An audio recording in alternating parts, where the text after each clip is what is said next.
அன்புடன் புரட்சி தலைவர் விஷால் இது உங்களுக்கு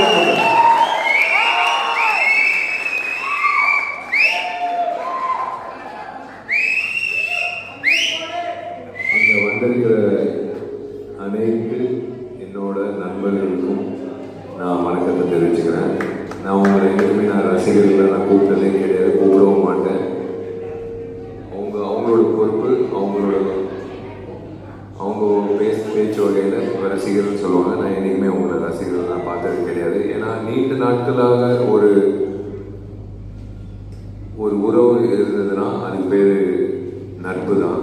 ஸோ அந்த ரீதியாக பார்த்தா 22 வருஷம் தாண்டி இப்போ 23 வருஷத்தில் உங்களில் ஒருத்தன், உங்களால் நான் இங்கிட்டு இவ்வளோ பெரிய ஒரு மேடையில் நான் நிற்கிறேன்.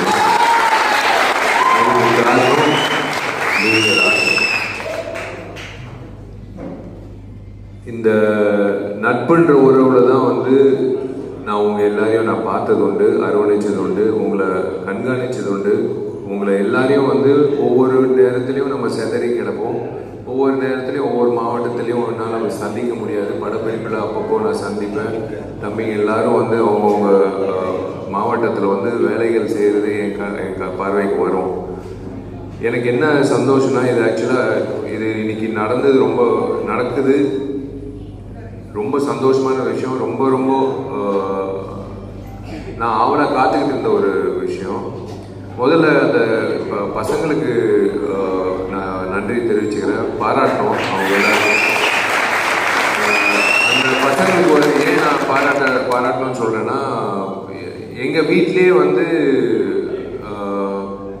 என்னோட வருங்கால துணைவி கிட்டத்தட்ட ஒரு 13 வருஷமாக சிலம்பாட்டம் கற்றுக்கிட்டு இருக்காங்க பாண்டியன் மாஸ்டர் கிட்ட. ஸோ அவங்க ஒவ்வொரு வாட்டி பின்னி பெடல் எடுக்கும்போது எனக்கே ஒரு மாதிரி தர்ம சங்கடமாக இருக்கும், நம்ம ஏன் இது கற்றுக்கலான்ட்டு.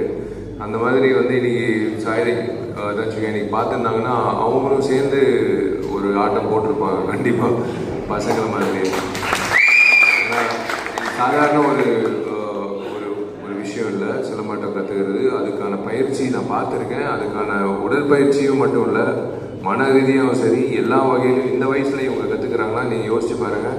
இன்னும் 5-6 வருஷத்துக்கு மேலே கழிச்சு இவங்களுக்கு ஊக்கம் கொடுத்தா நம்மளுக்கு பெரிய பெருமை செலுத்துவாங்க. இன்னைக்கு இந்த மேடையில் பெரிய இன்டர்நேஷ்னல் மேடையிலே இவங்க இந்த மாதிரி இப்போ பர்ஃபார்ம் பண்ணோன்னு நம்மளாம் அவங்களுக்கு ஒரு உறுதுணையாக இருக்கணும். அதெல்லாம் நான் ஆசைப்படுறேன்.